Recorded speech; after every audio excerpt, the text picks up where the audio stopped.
Isang magandang araw mga kababayan. Ito po ang News That Matters. Ito nga po panoorin po natin itong latest sa panawagan niya itong si Congressman Kiko Barzaga mga kababayan, dahil nga po dito hindi niya na po natitis talaga at na walang nangyayari dito sa ating bansa mga kababayan. Yung mga paglilitis na yan ay wala pang nangyayari, yung mga pagnanakaw nila wala pa talagang nangyayari. Ito po yung kanyang panawagan mga kababayan. Ating pong suportahan po si Kiko Barzaga mga kababayan. My fellow citizens, our President Marcos no longer serves the interests of the Filipino people, but rather the interests of his family and his political allies. For over 3 years, we have endured the inadequacies of his presidency, from almost losing Mindanao to secession, to the escalating tensions almost leading us to war.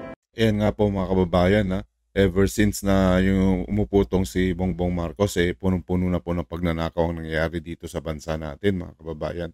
At ito nga po, yung wala lang siyang interes na dito sa ating bansa. Tingnan mo po yung nangyayari dito sa mga flood control na yan. Karakot-takot na pandarambong ng ginawa nila.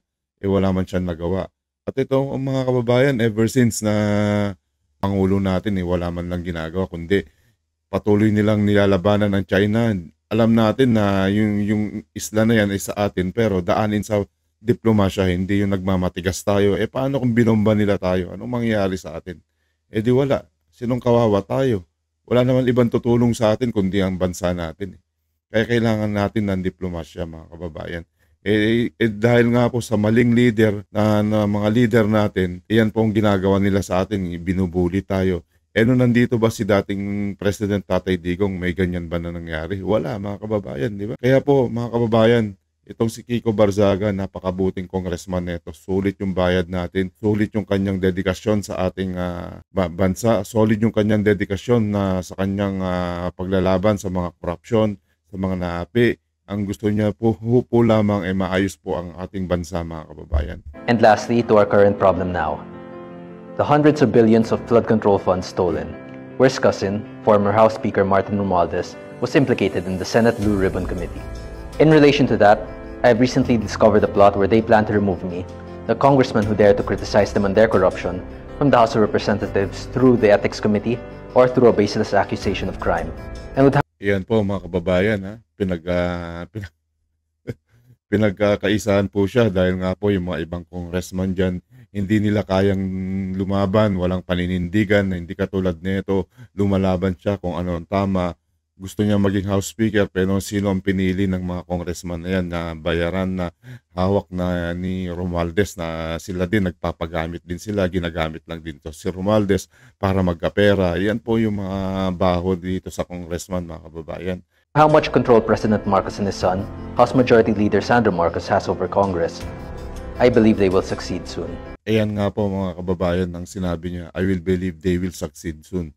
Kung wala po tayong gagawin, tama po si Congressman Barzaga mga kababayan. So ang gawin natin, magsama-sama po tayo. Kung kinakailangan gawin natin ulit, yung magkaroon ng trillion rally ulit, ay nako po mga kababayan, talaga po gusto ko na po na mapalitan tong administrasyon natin, dahil napakahirap po mabuhay dito sa bansa na punong-puno ng kasinungalingan mga kababayan. Ito po, nandito po si Kiko Barzaga, hindi po siya tumitigil. Bilib ako sa batang to, kahit na anong batikos nila na sabi na nasobra na daw ng talino. Hindi po totoo yan mga kababayan.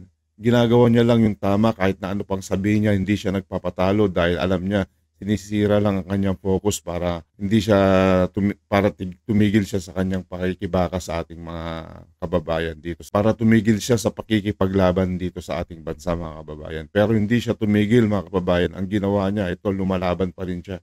Nanawagan kahit na walang sumusuporta sa kanya, hindi siya tumitigil na gusto niya na gumising po tayo, gumising yung gobyerno natin, gumising yung mga sino po dyan, mga kasundaluhan, mga kapulisan dyan, yung mga congressman dyan na naimik, yung mga senado, gumising na po kayo. Ito po, suportahan na natin to.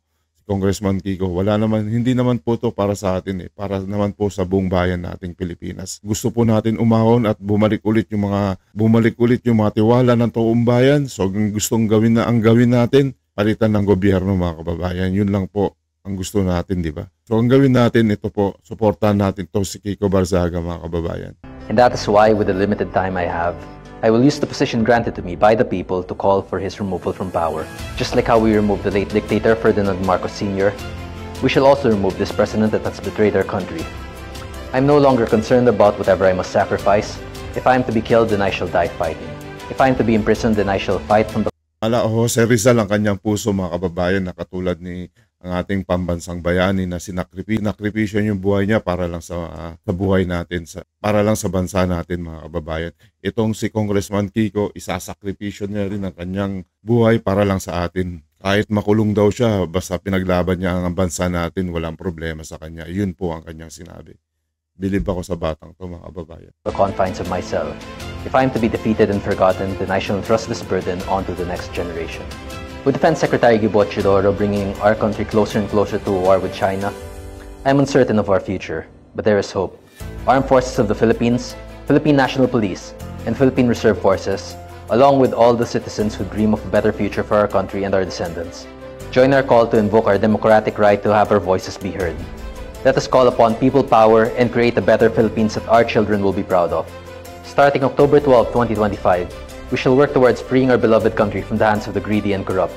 Long live the Philippines, long live the Filipino people. Bilib po ako sa iyo, Kiko Barzaga, talagang sinasakripisyo mo yung buhay mo, hindi ka tumitigil ng pananawagan at pakikibaka para lang dito sa bansang Pilipinas, mga kababayan. Bihira lang ang katulad mo, kaya tayo mga Pilipino, mag-isip po tayo, wag ho tayo magpapatalo dito sa mga administrasyon na to na kung ano-anong ginagawa nila, nililihis at wala nang nangyayari dito sa mga kaso-kaso na to, yung mga kaso nilang nakawan, wala na po lahat, karamihan na po dyan lahat sa mga gobyerno na yan, puro pera na lang ang inatupag, hindi nila iniisip yung ating sariling kapakanan. Ang kawawa, mga kababayan, tayo po, hindi po sila, kasi sila may mga pera, sila ni nakapesto dyan, tayo wala, naghihirap tayo dito sa sakripisyo na ito lang ang mga nangyari sa buhay natin. Ang hirap po ng ganitong buhay, mga kababayan. So Congressman Kiko Barzaga, maraming salamat po. Saludo po ako sa iyo dahil hindi po kayo tumitigil na ipaglaban ang ating mga karapatan at tinalabanan mo yung mga gobyerno dyan na nakaupo na walang ginawa kundi magnakaw ng pera ng ating mga kababayan.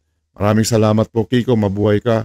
Isa kang magaling na leader, tapat, at sana sa iyo. So Kiko, Congressman Kiko Barzaga, maraming salamat po sa iyo. Napakabuti mong tao, isa kang matapang na leader. Sulit po yung boto ng taong bayan sa iyo. Dahil sa iyo, hindi ka tumitigil na labanan yung mga corrupt na mga buhayang mga nasa gobyerno na yan. Hindi ka katulad ng mga iba na nandyan, nasa pwesto na yan na walang ginawa kundi umupo lang at tumatanggap ng mga kickback. Maraming salamat po, Congressman Kiko. News That Matters po, mga kababayan. Huwag niyong kalimutan i-share, like, subscribe tong mga videos na to. At nang sa ganon, napapanood ito ng ating mga kababayan dito sa Pilipinas at doon din sa batang bahagi ng ating mundo. Maraming salamat po. God bless.